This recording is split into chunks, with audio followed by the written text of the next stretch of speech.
முடியுங்கிறத புரிஞ்சுங்க. உதாரணத்துக்கு ஒரு முக்கியமான ஒரு முன்னுதாரணம் பார்த்துக்கணும். குர்ஆன்ல 3வது அத்தியாயத்துல 7வது வசனம் அல்லாஹ் சொல்றான், முத்தஷாபிஹாத் வசனத்தை பத்தி அல்லாஹ் ஒரு பாடம் நடத்துறான். குர்ஆனை வந்து எப்படி எல்லாம் யூஸ் பண்ண முடியும், எப்படி எல்லாம் வழிகெடுக்க முடியும்னு ஒரு பண்றான். இது ஏன் சொல்றேன் இந்த வசனம், அதுக்கு வந்து வசனத்தோட பின்னணியும் இருக்கு.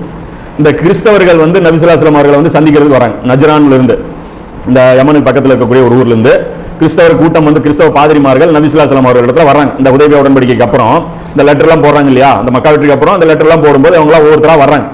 வரும்போது சந்திப்பு மீட்டிங் நடக்குது. அப்ப நபி ஸல்லல்லாஹு அலைஹி வஸல்லம் சொல்றாங்க, பாருப்பா நான் தான் புது இறை தூதராக அல்லாஹ்வினால் நியமிக்கப்பட்டிருக்கேன், என் மேல நீங்க கைமான் சொல்லுங்க, பாருங்க ஈசா நபி என்னை பத்தி முன்னறிவிப்புலாம் செஞ்சிருக்காங்க. அதை எல்லாமே குர்ஆன் கூட ஞாபகப்படுத்தி எல்லாமே அந்த சொல்லப்படும்போது அவங்க என்ன பண்றாங்க, ஆர்கியூமெண்ட் பண்றாங்க நபி ஸல்லல்லாஹு அலைஹி வஸல்லம் கிட்ட. இயேசுவை தானே வணங்கணும் அப்படின்னு சொல்லி ஆர்கியூமெண்ட் பண்ணி என்ன வைக்கிறாங்கன்னா பைபிளுடைய வசனங்கள் வைக்கிறாங்க.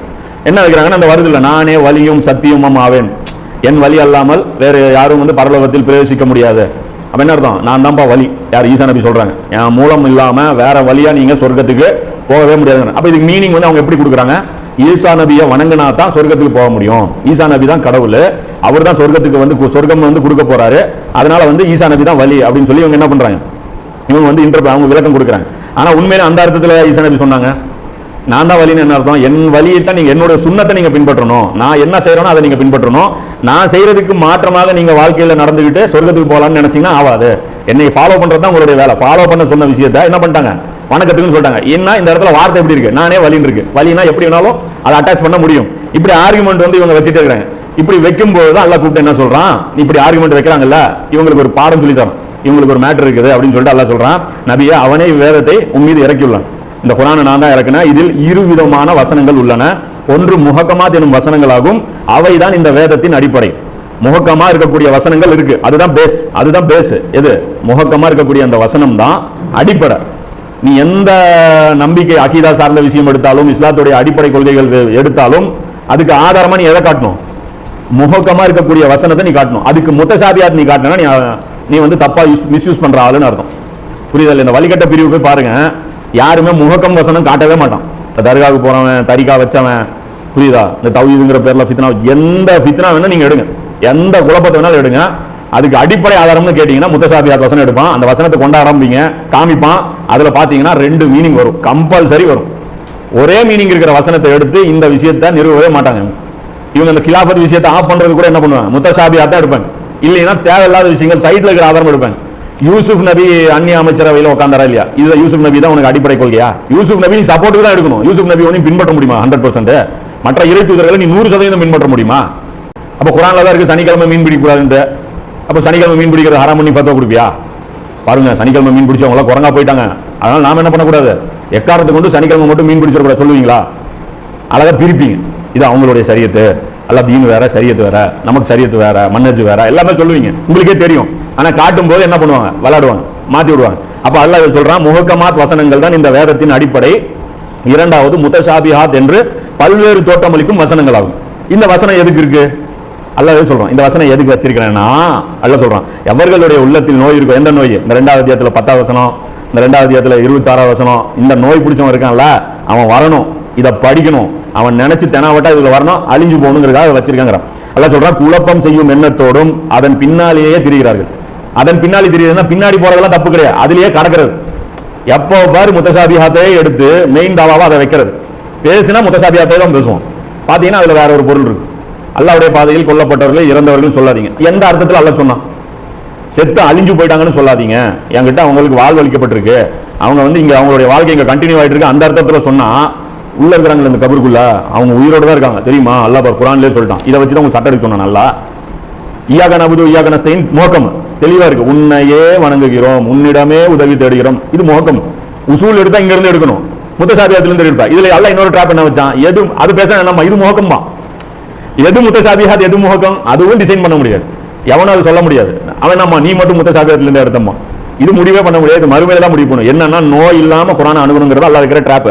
எனினும் அல்லாஹ் சொல்றான், குழப்பம் செய்யும் எண்ணத்தோடும் அதன் பின்னாலேயே திரிகிறார்கள், மேலும் அதன் கருத்துக்களை திரித்து கூறவும் முயற்சி செய்து கொண்டிருக்கிறார்கள். அந்த கருத்தை எடுத்து ஆல்டர் பண்றதுலயே அவங்களுடைய அந்த எஃபர்ட் போடுறாங்க. எனினும் அவற்றின் உண்மையான பொருளை அல்லாஹ்வை என்று யாரும் அறிய மாட்டார்கள். அதோடைய மீனிங் என்ன, எதுக்காக நான் அதை பேசினேன் எனக்கு தான் தெரியும் அப்படின்னு அல்லாஹ் சொல்றான். அதே சமயம் மூமின்கள் அதான் சொல்றாங்க, அதே சமயம் கல்வியாளர்களும் புரிவாங்க. அது அல்லாஹ் அடுத்தது சொல்றான். நான் எந்த அர்த்தத்தில் பேசுறேன்னு எனக்கு தான் தெரியும். இதற்கு மாறாக அறிவுத்திறன் உள்ளவர்கள் இவற்றை நாங்கள் ஈமான் கொண்டோம். இந்த அறிவுத்திறன் இருந்தவன் என்ன சொல்லுவானா, நான் ஈமான் கொண்டேன் அப்படிமா. இது எப்போ சொல்லுவான் ஒருத்தன் இதை ஈமான் கொண்டேன்னு? அது கரெக்டா புரிஞ்சிருச்சுன்னா சொல்லுவான். என்ன அர்த்தத்தில் அல்லாஹ் பேசுறாங்கிறது எனக்கு தெரியுது, ஆனா அதை சொல்லி உன்னை புரிய வைக்கிறதுக்கு என்கிட்ட சக்தி இல்லை. நான் இதை நம்புறேன், ஆளை விடு. புரியுதா? நான் இதை நம்புறேன், எனக்கு ஆளை விடு, நீ என்கிட்ட இந்த ஆர்குமெண்ட்லாம் பண்ணாத அப்படின்னு சொல்லுவான். அருளப்பட்ட இவை அனைத்தும் எங்கள் இறைவனிடமிருந்து அருளப்பட்டவைதான் என்று கூறுகிறார்கள். உண்மை என்னவென்றால் அறிவாளிகள் தான் எதிலிருந்தும் சரியான படிப்பினை எடுப்பார்கள். அல்லாஹ் சொல்றான், எங்க இருந்தும் படிப்பினை எடுக்கிற வேண்டியவன் எடுத்துக்குவான். அவன் முஹக்கம்ல இருந்து எடுப்பான், முத்தசாபிஹாத்துல இருந்து எடுப்பான். அவனுக்காக வச்சிருக்கேன். முத்தசாபிஹாத்து நல்ல மக்கள் கரெக்டா யூஸ் பண்ணிட்டு போயிடுவாங்க அப்படிங்கிறான். அப்ப இந்த வேதத்தை இந்த அடிப்படை வைக்கிறான் பாருங்க. இந்த கிறிஸ்தவர்கள் இப்படி பயன்படுத்தினாங்க பாருங்க. இந்த கோணத்துல தான் இவங்க பயன்படுத்துறாங்க. யாரு? இந்த காதியானிகள் எப்படி பயன்படுத்துறாங்கன்னு பாத்தீங்கன்னா இந்த ஆங்கிள் பயன்படுத்துறாங்க. ஈசா நபி உயர்த்தப்பட்டானா அதுக்கு ஒரு மாற்று பொருள். இவங்களுடைய அடிப்படையே மாற்று பொருள் தான் நிக்குது. அடிப்படை வசனமே என்ன? இந்த குர்ஆனுக்கு, அதாவது நபி ஸல்லல்லாஹு அலைஹி வஸல்லம் அவர்களுக்கு பிறகு நுபுவத் இருக்கா இல்லையாங்கிறது தான் அடிப்படை.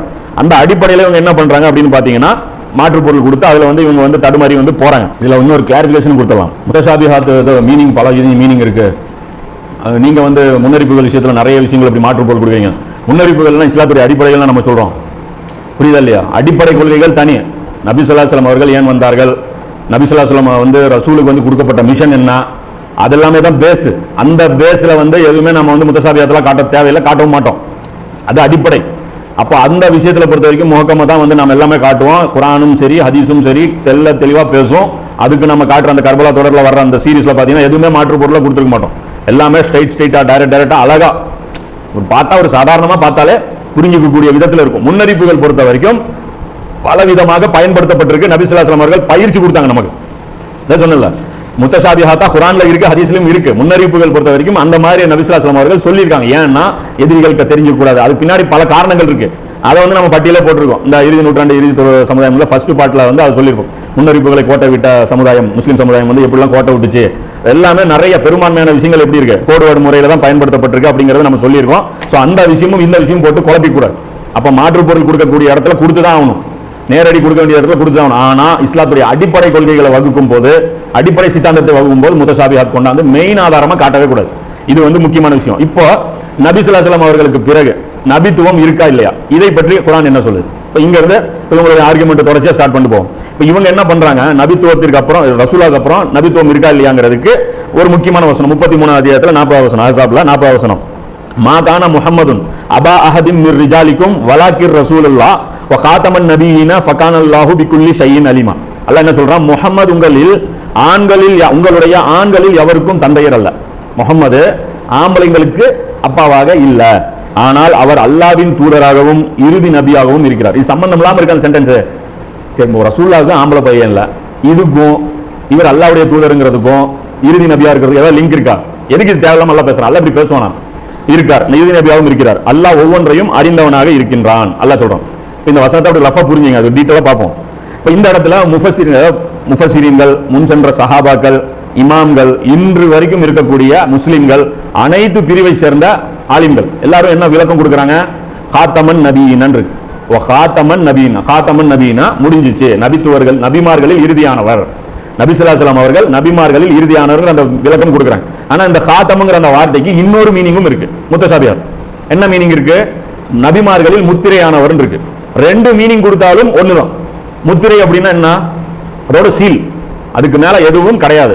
ஒரு பாக்ஸ் வைக்கிறீங்க, கடைசியா சீல் வச்சிட்டீங்கன்னா அந்த பாக்ஸ் என்ன பண்ண முடியாது? ஓபனும் பண்ண முடியாது, ஆட் பண்ணவும் முடியாது, அதுல இருந்து எடுக்கவும் முடியாது, சேர்க்கவும் முடியாது. அதுக்கு பேர் தான் காத்தம்ங்கிறது. ஆனா இந்த காதியானிகள் என்ன தெரியுமா விளக்கம் சொல்றாங்க? இந்த அர்த்தம்லாம் கிடையாதான். எது? நபிமார்களின் இறுதியானவர்கள் அந்த பொருளும் கொடுக்குவாதான், நபிமார்களில் முத்திரையானவர்கள் அந்த பொருளும் கொடுக்குவாதான்.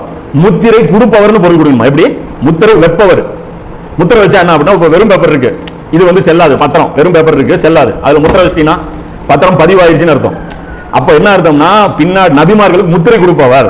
அப்ப மிர்சா குலாம் அகமது இறை தூதர் தான் என்பதற்கு முத்திரை கொடுப்பார். எப்படி? நபி ஸல்லல்லாஹு அலைஹி வஸல்லம் அவர்களுக்கு பின்னாடி வர்ற ஒரு இறை தூதருக்கு அவர் என்ன பண்ணுவாராம்? உண்மைப்படுத்தக்கூடியவர். யாரு? ரசூலுல்லாஹ்வுக்கு உண்மைப்படுத்துற வேலையா. இந்த பின்னாடி வந்த இந்த பொய்யன் உண்மை தான் சொன்னான் அப்படிங்கிறது உண்மைப்படுத்துற வேலை அப்படின்னு சொல்லி இது ஒரு குழப்பமான விளக்கம் கொடுக்குறேன். இப்ப இந்த குர்ஆன் வசனம் சொன்னல, அல்லாஹ் உங்க ஆண்கள்ல யாருக்கும் குழந்தை இல்ல, அது நீங்க முகமது எந்த ஆண்களுக்கும் அப்பாவா இருந்ததில்லை. அடுத்து எல்லாம் என்ன சொல்றான்? இவர் அல்லாஹ்வுடைய தூதர். மூணாவது என்ன சொல்றான்? இறுதி நபிங்கிறான். இது மூணுமே வேற வேற எவ்வளவு மேட்டர் இருக்கு. அப்ப பின்னாடி அது பேக்ரவுண்ட் ஒன்று இருக்குங்கிறது அப்பட்டமா புரியுதா இல்லையா? இது பின்னாடி ஏன்னா குர்ஆன் எவ்வளவு ஹிக்மத் நிறைந்தது. இதுக்கு பின்னாடி என்னமோ நடந்திருக்கு. அதுக்காகத்தான் அல்லாஹ் 3 சம்பந்தம் இல்லாத வார்த்தைகள் சம்பந்தம் இல்லாத இதுல பயன்படுத்துறான். அப்ப இந்த 3க்கு பின்னாடி லிங்க் என்ன இருக்குன்னு பார்த்தோம்னா அந்த வசனத்துக்கு உண்டான மீனிங் அதிலே கவர் ஆயிரும். இது என்ன அந்த பின்னாடி பேக்ரவுண்ட்ல நடந்திருக்குன்னு பாத்தீங்கன்னா இந்த 33லயே 38 39 வசனம் எடுக்கு. இது இந்த 33லயே 35 36 37 இதெல்லாமே எடுத்தீங்கன்னா என்ன வருதுன்னா இந்த ஸைத் ரலியல்லாஹு அன்ஹு இருந்தாங்க இல்லையா, நபி ஸல்லல்லாஹு அலைஹி வஸல்லம் அவங்களுடைய வளர்ப்பு மகன் ஸைத் ரலியல்லாஹு அன்ஹு அவர்கள் என்ன பண்றாங்க, ஸைனப் ரலியல்லாஹு அன்ஹா அவர்களை திருமணம் பண்ணிக்கிறாங்க. நபி ஸல்லல்லாஹு அலைஹி வஸல்லம் மாமி மகளை வந்து கல்யாணம் பண்றாங்க. இவங்க யாரு? குறைஷி குலத்தை சேர்ந்த மிகப்பெரிய ஒரு பெண் குலத்தை சேர்ந்த பெண்மணி யாரு? ஸைனப் ரலியல்லாஹு அன்ஹா. இவர் யாரு? அடிமையாக இருந்து விடுதலை செய்யப்பட்டவர். அடிமையா இருந்து விடுதலை செய்யப்பட்டவர். அப்ப இவங்க 2 பேருக்கு மத்தியில பிரச்சனைகள் வந்துகிட்டே இருக்கு. ஒரு கட்டம் வருது, அல்லாஹ் என்ன சொல்றான்? தலாக் கொடுத்துருங்கன்றான். அல்லாஹ் என்ன சொல்றான்? தலாக் கொடுத்து பிரிச்சு விட்டுருங்கன்றான். தலாக் கொடுத்து பிரிச்சுட்டாங்க, இதாவுடைய காலம் ஆயிடுச்சு. இப்போ அல்லாஹ் என்ன சொல்றா? கல்யாணம் பண்ணுங்கறான். யார? நபி ஸல்லல்லாஹு அலைஹி வஸல்லம் அவர்களை பார்த்து கல்யாணம் பண்ண சொல்றான். இப்போ கல்யாணம் பண்ணா என்ன பேர் வரும்? கல்யாணம் பிரிச்சு விட்டுட்டு கல்யாணம் பண்ணிட்டீங்க. நான் சொன்னல ஏற்கனவே அந்த முன் சென்ற இறை தூதர்கள் அந்த பனி இஸ்ராயீல் கிட்ட அந்த வழக்கம் இருந்ததுன்னு சொன்னா இல்லையா, உன் மனைவி எனக்கு அடுத்தவன் மனைவி பிடிச்சிருந்ததுன்னா கோரிக்கையா வச்சு கேட்டு தலாக் விட சொல்லி கல்யாணம் பண்ணலாம். அந்த பழக்கத்தின் அடிப்படையில் அந்த அன்சாரிகள் கூட என்ன பண்றாங்க, அந்த அடைக்கலம் வர்ற இடம் போது என்ன பண்றாங்க, வந்து ஒரு மனைவி வந்து 2 மனைவி இருந்தா ஒரு மனைவி தலாக் விட்டு இவங்களுக்கு இன்னொரு சகோதரருக்கு கல்யாணம் பண்ணி வைக்கிறாங்க. அப்ப அந்த வழக்கம் வந்து சாதாரணம் அது. அப்ப அந்த அடிப்படையில் ஆனா என்ன வந்து அந்த இடத்துல வந்து ரொம்ப மோசமான ஜாகிலியா பழக்கம் இருந்ததுன்னா, எந்த வழக்கம் வந்து அங்க இல்லாம இருந்ததுன்னா, வளர்ப்பு மகனை சொந்த மகனாவே தான் அந்த கணக்குல வச்சிருப்பாங்க. வளர்ப்பு மகன் சொல்ல மாட்டாங்க, சொந்த மகனாவே தான் வச்சிருப்பாங்க கணக்குல. அப்படி சொந்த மகனுடைய பெண் மனைவியை வந்து கல்யாணம் பண்ற அந்த வழக்கம் அரபுகள் மத்தியில் என்ன இருந்துச்சு? இல்லாம இருந்துச்சு. ஆனா இங்க அல்லாஹ் என்ன ப்ரூஃப் பண்ண விரும்புறான்னா, இந்த வளர்ப்பு மகன் கான்செப்ட் அல்லாஹ் உடைக்க விரும்புறான். இந்த வளர்ப்பு மகன்கிறது உடைக்கணும். இது சும்மா ஒரு அட்வைஸாவும் அல்லாஹ் பண்ணிருக்கலாம். ஆனா அது எப்போ ரொம்ப ஸ்ட்ராங் ஆகும்னு பாத்தீங்கன்னா, நபி ஸல்லல்லாஹு அலைஹி வஸல்லம் அவர்கள் செஞ்சு காமிச்சா ரொம்ப ஸ்ட்ராங் ஆயிடும். ஏன்னா ஒரு ஜாஹிலியத்து ரொம்ப ஊறி போயிருச்சுன்னு வச்சுக்கோ, அதை வந்து உடைக்கிறதுக்கு ரசூலுல்லாஹ் செஞ்சா தான் அது முடியும். உதாரணத்துக்கு உம்ராவுக்கு வந்துட்டு ரிட்டர்ன் போகக்கூடாது, அரபுகளுடைய வழக்கம் அது. உம்ராக்குன்னு வந்துட்டீங்கன்னா கண்டிப்பா நீ செஞ்சுதான் ஆகணும். காஃபிர் என்ன பண்ணுவான்? தடுக்கலாம் மாட்டான். அதனாலதான் இந்த ஒரு கூட்டத்தினர் கூட சொல்லுவாங்க, அல்லாஹ்வுடைய தூதரே எல்லா நேரமும் உங்களை சந்திக்க எங்களால வர முடியாது, இந்த ஹஜ்ஜுடைய நேரத்தில் மட்டும் தான் எங்களால வர முடியும். ஏன்னா உங்களுக்கும் எங்களுக்கு நடுவில் இந்த கொள்ளை கூட்டம் வந்து இருக்கு அப்படிமா. ஏன்னா மீதி நேரத்தில் போயிட்டோம்னா என்ன பண்ணுவாங்க, இந்த கொள்ளை கூட்டம் அட்டாக் பண்ணிடுவாங்க. இந்த நேரத்தில் என்ன பண்ணுவாங்க, கொள்ளை கூட்டம் கூட ஃப்ரீ ஆயிரும். அப்ப அவங்களுக்கு சில ரூல்ஸ் அண்ட் ரெகுலேஷன் இருந்தது, அது ரொம்ப ஸ்ட்ராங்கா ஃபாலோ பண்ணுவாங்க. இந்த உதவியால கூட என்ன ஆயிருச்சு, நபி ஸல்லல்லாஹு அலைஹி வஸல்லம் கூப்பிட்டு வந்தாங்க, வேணான்னு சொல்லி திருப்பி போக சொல்றாங்க. ஆர்டர் போறாங்க, யாரோ ஃபாலோ பண்ணாங்களா? ரசூலுல்லாஹ் என்ன சொன்னாங்க, இப்படியே நம்ம திரும்பி போக போறோம், மொட்டை அடிச்சிங்கிறாங்க. மொட்டை அடிச்சாங்களா? ஆனா அவ்வளவு ஊறி போன மேட்டர் அது. அது எப்படி காபாவுக்கு வந்து திரும்பி போறது? வந்துட்டோம், கண்ணுக்கு முன்னாடி இருக்கு, யாரும் பண்ணல. அபூபக்கர் ரலியல்லாஹு அன்ஹு கொண்டு என்ன பண்ணல, மொட்டையை அடிக்கல. அலி ரலியல்லாஹு அன்ஹு அடிக்கல, உஸ்மான் ரலியல்லாஹு அன்ஹு, உமர் ரலியல்லாஹு அன்ஹு யாருமே அடிக்கல. உமர் ரலியல்லாஹு அன்ஹு ரொம்ப ஒரு டெம்பரேச்சர்ல இருந்தாங்க. அப்ப என்ன விஷயம்னா, இது செய்யல. அதே ரசூலுல்லாஹ் செய்யும் போது அப்பதான் உம்மு சலமா என்ன சொல்றாங்க, சொல்லாதீங்க, செய்யுங்க. நீங்க மொட்டை போடுன்னு சொல்லாதீங்க, செஞ்சு காமிங்க, அவங்க விட்டுருவாங்க. இவங்களுக்கு இப்படிதான் பழக்கம். நீங்க செஞ்சதுக்கு அப்புறம் அந்த செயலை வந்து அவங்களால டைஜஷன் பண்ண முடியாது அப்படின்னு. அப்ப ரசூலோட செயல் வந்து ரொம்ப பெரிய இம்பாக்ட்ங்கிறது தெரிஞ்சு போச்சு. இப்ப இந்த இடத்துல அல்லாஹ் என்ன பண்றான், இந்த இதை வந்து உடைக்கணும். ஏன்னா அது உடைக்காம இருந்தாங்கன்னா இன்னைக்கு நாம நாசமா போயிருவோம். இந்த வளர்ப்பு மகன்கிற மேட்டர் சாதாரண இல்லைங்க. பார்த்தா ஏதோ ஒரு பாசத்துக்கு கட்டுப்பட்ட மாதிரி இருக்கும், அது மிகப்பெரிய ஒரு விளைவுகளை ஏற்படுத்தும். வளர்ப்பு மகன் நம்ம எடுத்து இன்னைக்கு எல்லாம் பாருங்க, இந்த வெள்ளக்காரனா கல்யாணம் பண்ணாம இதெல்லாம் ஏன் இந்த நாசமா போன வாழ்க்கையை வாழ்றானு, சந்ததி வேணும்னா வளர்ப்பு மகன் எடுத்துக்கிறாங்க. அப்ப குடும்பங்கிற அந்த சிஸ்டமே குலைச்சிடறாங்களா? ஏஞ்சலினா ஜோலிக்கு எத்தனை குழந்தை, சன்னி லியோனுக்கு எத்தனை குழந்தை இருக்கு? 5 குழந்தை 13 குழந்தை எல்லாம் வளர்க்குறா. ஏது பெத்ததா? பெத்தது கிடையாது, எடுத்து வளர்த்திக்கிறது. இந்த சிஸ்டம் இருந்துச்சுன்னா குடும்பம், இந்த குடும்பம்ங்கிற அந்த மனித குலமே என்ன ஆயிரும், கொலாப்ஸ் ஆயிரும். இப்ப வளர்ப்பு மகன்கிறது சாதாரண மேட்டர் இல்ல, பாசமா இருக்கு. அடுத்து வளர்த்திக்கோ, சொல்லி வளர்த்திக்கோ. இது வளர்ப்புன்னு சொல்லிடு, இது மகன் இல்லைன்னு சொல்லிடு. நீ 1 இல்ல 100 வளர்த்திக்கோ, ஆனால் ஆசனை வச்சு நடத்து, ஒன்னும் பிரச்சனை இல்லை. ஆனா சொல்லிட்டு செய்யும். ஆனா மகன்கிற அந்த அந்தஸ்து கிடைக்காது அப்படின்னு சொல்லி எல்லாம் சொல்லிட்டா, அப்ப இதுக்காக எல்லாம் என்ன பண்றான், இதை உடைக்கணுங்கிறது ப்ரூஃப் வேலை ஆயிடுச்சு. அதுக்கெல்லாம் என்ன பண்றான், நீங்களே செய்யுங்க அப்படின்னு சொல்லிட்டு எல்லாம் என்ன சொல்றான். சொல்லும் போது என்ன ஆகுது அப்படின்னா, நபி ஸல்லல்லாஹு அலைஹி வஸல்லம் மனசுல சங்கடம் வருது. இது செஞ்சா ரொம்ப பெரிய கெட்ட பேர் வருமே, இதை நான் செஞ்சேனா, ஏன்னா அரபுகள்கிட்ட அப்படி ஊறி போன பழக்கம். அப்ப அல்லாஹ் என்ன சொல்றான், 33 அத்தியாயத்துல 38 வசனத்தை அல்லாஹ் கிளாஸ் எடுக்கிறான் ரசூலுல்லாஹ்வுக்கு. அல்லாஹ் எந்த ஒரு பணியை நபிக்காக நிர்ணயித்துள்ளானோ அந்த பணியை ஆற்றுவதில் நபியின் மீது எந்த தடையும் இல்லை. நான் சொன்ன வேலை செய்யறதுக்கு தான் உங்களை வச்சிருக்கேன், நான் சொன்ன வேலையை தடுக்கிறதுக்கு உங்க ஒரு கலாச்சாரம் கொண்டாந்து என் முன்னாடி காட்டக்கூடாது அல்ல சொல்றான். முன்பு சென்ற நபிமார்களின் விவகாரத்திலும் இதுதான் அல்லாஹ்வுடைய நியதியா இருக்குது. உங்களுக்கு மட்டும் இந்த மாதிரி சங்கடமான வேலை நான் கொடுக்கல. ஆல்ரெடி இப்ராஹிம் நபியை பிடிச்சி அவன் பையனை அறுக்க சொன்னேன், மனைவியை கொண்டு போய் அங்க இதெல்லாம் உட சொன்னேன். உங்களுக்கு மட்டும் ஏதோ நான் சிரமமான வேலை கொடுத்தேன் நீங்க நினைக்காதீங்க. மேலும் அல்லாஹ்வுடைய கட்டளை திட்டவட்டமாக முடிவு செய்யப்பட்ட தீர்ப்பா இருக்குது. இதை நான் ஃபைனல் பண்ணிட்டேன், இன்னைக்கு இந்த கலாச்சாரத்தை ஒழிச்சாகணும்னு நான் முடிவு பண்ணிட்டேன். அடுத்து சொல்றான், இது அல்லாஹ்வின் நியதியாகும். இந்த மக்களுக்காக அல்லாஹ் சொல்றான், அவர்களோ அல்லாஹ்வின் தூது செய்திகளை சேர்ப்பிக்கிறார்கள், அவனுக்கே அஞ்சுகிறார்கள், மேலும் ஓர் இறைவனை தவிர வேறு எவருக்கும் அவர்கள் அஞ்சுவதில்லை. நபிமார்களை பத்தி சொல்றான். இதுக்கு முன்னாடி இருந்த நபிமார்கள் எப்படின்னா, நான் சொன்ன வேலை செய்வாங்க, நல்ல பசங்க, அல்ல சொல்றான், நல்லவங்க அவங்க. அதே மாதிரி நான் சொன்ன தூது செய்தி கொண்டு போய் கரெக்டா சேர்த்திருவாங்க. அல்லாஹ் அவனுக்கே அஞ்சுகிறார்கள், எனக்கு மட்டும் தான் பயப்படுவாங்க. அப்ப இதை என்ன சொல்ல வரான்? அல்லாஹ் குத்துறான். நீங்க என்னமோ ஊருக்கு சங்கடப்பட்டு இருக்கிறீங்க, இது முன்னாடி இருந்தவங்களா எப்படி தெரியுமா, உங்களோட நல்லா வேலை செஞ்சவங்க அப்படின்னு சொல்லி அல்லாஹ் புரிய வைக்கிறான். சொல்லி சொல்றான், அவர்கள் அஞ்சுவதில்லை. மேலும் கணக்கு வாங்கிட அல்லாஹ் போதுமானவன், இது நான் சும்மா விட மாட்டேன். அதையும் மிரட்டல் பேரு, இது நான் சும்மா விட மாட்டேன், இப்படி நீங்க நடந்ததுக்கு நான் கணக்கு கேட்பேன், என்கிட்ட வந்து நிக்கணுங்கிற தைரியம் மனசுல வச்சுக்கிட்டு அதுக்கப்புறம் இந்த கல்யாணம் பண்ணணுமா வேணாமான்னு முடிவு பண்ணிக்கங்க. இது அல்லாஹ் சொல்றான். சொல்லிட்டு அடுத்ததுக்கு அப்புறம் சொல்றான், மக்கள் உங்கள் முகமது உங்களுடைய ஆண்களில் எவருக்கும் தந்தையராக இல்லை. அல்லாஹ் என்ன சொல்றான், இது நான் செய்யல, என் சந்ததியிலிருந்து யாராவது ஒருத்தர் செஞ்சு காமிச்சிருவாரு, அடுத்து ஒரு வரக்கூடிய ஒரு நபி யாராவது செஞ்சு காமிச்சிருவாங்க, நீங்க கணக்கு போடாதீங்க. அல்லாஹ் சொல்றான். ஏன்னா ஆண்கள்ங்கிற அந்த ஸ்டேஜ்ல யாருமே உங்களுக்கு குழந்தை இல்ல. ஆண் குழந்தை 4 இருந்துச்சு நபி ஸல்லல்லாஹு அலைஹி வஸல்லம் அவங்களுக்கு, ஆனா எதுவுமே குழந்தையா தான் இருந்துச்சு. ரிஜாலுங்கிற அந்த அர்த்தத்துல அந்த லெவலுக்கு வரல. ஆண்கிற ஸ்டேஜ் எப்போ வரும், அந்த பருவ அடைஞ்சதானே அந்த குழந்தை ஆம்பளைன்னு சொல்லுவாங்க. ஆம்பளைங்கிற குழந்தை எதுவுமே ஆகல, எல்லாமே பையன், அந்த பாய்ங்கிற அந்த ஸ்டேஜ்ல தான் இருந்தாங்க. மென்னுங்கிற அந்த ஸ்டேஜுக்கு வந்து அந்த குழந்தைகள் எதுவுமே வரல. அப்ப இந்த நேரத்தில் இந்த நேரத்தில் கூட இப்ராஹிம் ரலியல்லாஹு அன்ஹு இருக்காங்க இல்லையா, நபி ஸல்லல்லாஹு அலைஹி வஸல்லம் மகன், அவங்க பிறக்கல. இதுக்கப்புறம் தான் அவங்க பிறக்கிறாங்க. அதுல இருந்து ஒரு மெசேஜும் வருது, என்னன்ட்டு வர்ற குழந்தையும் நிலைக்காதுன்னு ஒரு மெசேஜும் அதுல வருது. வந்துச்சுன்னா கூட உங்க குழந்தை, உங்களுக்கு குழந்தை பிறந்ததுன்னா அது ஆணுங்கிற ஸ்டேஜுக்கு ஒரு காலத்திலயும் போகாது, அது குழந்தையிலே அது செத்துரும் அப்படிங்கறது அல்லாஹ் சொல்றான். அதனால தான் அவங்க வீட்டுல வந்து கூப்பிடுறாங்கல்ல, அந்த குழந்தை வந்து சாக இருக்கு வந்து பாருங்க அப்படிங்கும்போது ரசூல் என்ன சொல்றாங்க, அவங்க போக கூட மாட்டேங்கிறாங்க. இது ஏற்கனவே தெரிஞ்ச விஷயம், இந்த குழந்தை சாகத்தான் போகுதுங்கிறது இல்ல. துவா கூட கேட்கல, யாரெல்லாம் இந்த குழந்தைய வந்து உயிர் கொடு, இது துவா கேட்டிருப்பாங்களா, இந்த நோயில இருக்க நிவாரணம் கொடு, ஒண்ணுமே கேட்கல, டைரக்டா அழுவ ஆரம்பிச்சிட்டாங்க. ஏன்னா உங்களுக்கு தெரியும் இந்த வசனத்துக்கு மீனிங் என்ன, ரசூலுக்கு தெரியாமல இருக்கும். அது அல்லாஹ் சொல்றான், ஆண்கள்ல யாருக்கும் தந்தையரா இல்ல. இதுக்கு பல மீனிங் இருக்கு. என்னன்னா, நபி ஸல்லல்லாஹு அலைஹி வஸல்லம் அவர்களுக்கு மட்டும் ஆண் குழந்தை வந்து பெருசா இருந்துச்சுன்னா அல்லாஹ்வுடைய நியதியில என்ன தெரியுமா வந்திருக்கும், அவரும் இறை தூதராக நியமிக்கப்பட்டிருக்கணும். ஏன்னா ரசூலுடைய அந்தஸ்து யாருடைய அந்தஸ்து, இப்ராஹிம் நபியோட அந்தஸ்து. அப்ப இப்ராஹிம் நபியுடைய ஜுரியத் என்ன, நபிமார்கள். அப்ப நபி ஸல்லல்லாஹு அலைஹி வஸல்லம் அவர்கள் அந்த அளவுக்கு ஈக்குவல் ஆனவங்க. அப்ப இவங்களுடைய வரிசையும் என்ன வரணும், இறை தூதர்களா வரணும். கமா சல்லைதா அலா இப்ராஹிமா வாலா அலி இப்ராஹிம், இப்ராஹிமுக்கு எப்படி அருள் புரிஞ்சியோ அவருடைய குடும்பத்தாருக்கு எப்படி அருள் புரிஞ்சா எனக்கும் அருள் புரி கேட்டாங்களா இல்லையா. அப்ப குடும்பத்தாருக்கு எல்லாம் எப்படி அருள் புரிஞ்சா, இறை தூதர்களா ஆக்கணும். அப்ப இங்கேயும் என்ன இருந்திருக்கும், ஆஸ் பர் அந்த துவாவின் படி இறை தூதராக இவரும் நியமிக்கப்பட்டிருக்கணும். அப்ப அதனால அல்லாஹ் புரிய வைக்கிறான், உனக்கு ஆம்பளை குழந்தை கொடுக்குற ஐடியா இருக்கு, ஆனா அது பெருசாக்குற ஐடியா எனக்கு இல்ல. அப்படி இருந்தாவது அந்த குழந்தை பெருசாகி அதை நபியாக்கி அது இந்த கலாச்சாரத்தை ஒழிச்சுறதுக்கு நான் விட்டுருப்பேன், உனக்கு இந்த சங்கடத்தை நான் கொடுத்துருக்க மாட்டேன்.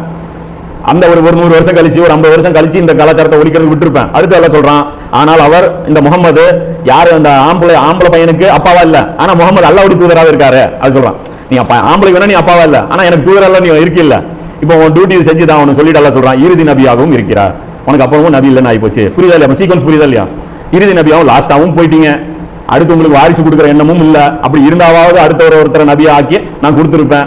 அல்லாஹ் ஒவ்வொன்றும் அறிந்தான், எனக்கு தானே தெரியும் பின்னாடி என்ன நடக்க போகுது. இந்த வளர்ப்பு மகன் விஷயம் விட்டோம்னா இந்த முஸ்லீம்கள் நம்ம என்ன பண்ணுவோம், இன்னைக்கு கல்யாணமே பண்ண மாட்டோம், ஒரு குழந்தை எடுத்து தத்து வளர்த்திக்குவோம். இப்படி ஒரு ஆப்ஷன் இருந்ததுன்னா வாரிசுக்காக நம்ம என்ன பண்ணுவோம், கல்யாணம் பண்ண மாட்டோம், அடுத்து இப்படி போயிடுவோம். இது ஒரு தொடரா அல்லாஹ் வந்து இதை பேசுறான். இது நானா மட்டும் விளக்கம் சொல்லலாம், இப்படி ஒரு கதை நீயா விடாத. சலஃபுகள் வந்து புகாரிலே இருக்கு இந்த ஹதீஸ், புகாரிலேயே 6194வது ஹதீஸா இது இருக்கு. சலஃபுகளுடைய விளக்கம் தான் நம்ம சொல்றோம், நம்ம விளக்கம் வந்து எடுத்து சொல்லல. என்ன சொல்றாங்க அப்படின்னா, முஹம்மது ஸல்லல்லாஹு அலைஹி வஸல்லம் யாரு, அபி அவுஃபா ரலியல்லாஹு அன்ஹு, அவங்க இவங்க வந்து யாரு, ரொம்ப காலம் வாழ்ந்த ஒரு நபி தோழர், கிட்டத்தட்ட ஹிஜ்ரி 84ல மரணிக்கிறாங்க. 70 வருஷம் நபி ஸல்லல்லாஹு அலைஹி வஸல்லம் அப்புறம் தாண்டி தான் அவங்க வந்து மரணிக்கிறாங்க. இவங்க வந்து என்ன சொல்றாங்கன்னா, இவங்க கிட்ட வந்து ஒரு தாபீன் வந்து கேட்கிறார், நபி ஸல்லல்லாஹு அலைஹி வஸல்லம் மகனை பத்தி சொல்லுங்க, யாரு இப்ராஹிமை பத்தி கொஞ்சம் விளக்கம் சொல்லுங்க. அப்போ சொல்றாங்க, இப்ராஹிமும் வாழல, இப்ராஹிம் குழந்தையா இருக்கும்போது நான் பார்த்திருக்கேன். அவர் சொல்றாரு, இப்ராஹிமை வந்து நான் பார்த்தேன், அவர் வாழல. ஏன் வாழலைங்கிற காரணத்தையும் சொல்றாரு. சொல்லிட்டு சொல்றாரு, முஹம்மது ஸல்லல்லாஹு அலைஹி வஸல்லம் அவர்களுக்கு பின்னால் இறை தூதர் என்று ஒருவர் இருப்பார் என்று இறைவனால் தீர்மானிக்கப்பட்டிருந்தால் நபி ஸல்லல்லாஹு அலைஹி வஸல்லம் அவர்களின் புதல்வர் உயிர் வாழ்ந்திருப்பார். இவருக்கு அப்புறம் ஒரு நபியை அல்லாஹ் கொடுக்கணுங்கிற ஒரு எண்ணம் அல்லாஹ்வுக்கு இருந்திருந்தா இந்த இப்ராஹிமை வந்து வாழ வச்சிருப்பான். ஆனால் முஹம்மது ஸல்லல்லாஹு அலைஹி வஸல்லம் அவர்களுக்கு பின்னால் எந்த இறை தூதரும் இல்லை என்பதே இறைவனின் முடிவாகும். அப்ப இதே விளக்கம் தான் சொல்றாங்க. அப்ப இந்த விளக்கம் ரசூலா தான் சொல்லியிருக்காங்கன்னு புரியுதா இல்லையா.